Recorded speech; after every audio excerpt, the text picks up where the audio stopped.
Al-Assad. That's Bashar al-Assad's cousin, though he says he only met the Syrian president once and left Syria as a child more than a quarter century ago. Thank you for your time. He joins me now from CNN London.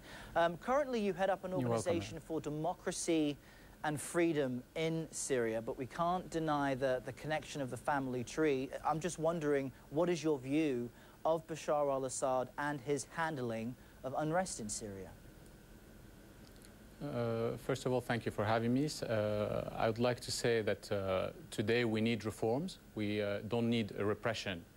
This is completely unacceptable what's been happening.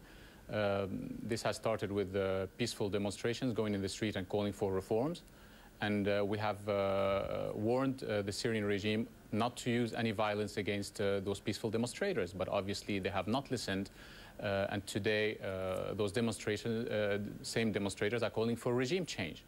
At the same time, you have people around Bashar al-Assad who are head of security apparatus who do not like to see any reforms happening in Syria. And this is why they are responsible for the lot of this violence that's been happening against demonstrators.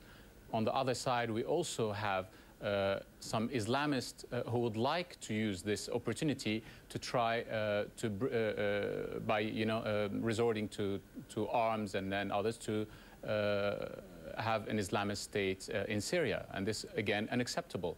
These demonstrations have to continue to be peaceful.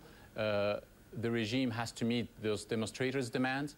At the same time, the people have to stay away from sectarian slogans, because this will only help the regime in Syria. This will give them an excuse to use violence against them.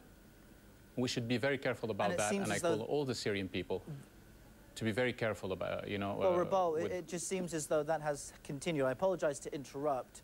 But one question I want to pose to you is this aspect of history. Your father, Rafat, is Bashar al-Assad's uncle, making him the brother of Hafiz al-Assad. And that's important because, Rafat commanded the forces who killed thousands in Hama, what became known as the Hama massacre back in 1982. Do you fear a similar sequence of events now? Well, again, Earl, the regime at that time wanted to use my father as a scapegoat, and a lot of people in Syria know that. Even Patrick Seal wrote in his book that they needed a scapegoat and they wanted to blame everything and anything on my father, which is completely absurd. And my father has left the regime in '84, left the government because he was against the regime's policies and how the regime was conducting their policies at the time, and nothing has changed. The same way that the regime is trying to blame me today, saying that I'm in Lebanon and I'm behind those protests, which it's very absurd. And again, there's a big difference between what was happening in the late 70s and beginning of the 80s, is that there was an armed Islamist insurrections, which were the Muslim Brotherhood, who wanted to overthrow the regime and and the state, and who killed a lot of civilians at the time.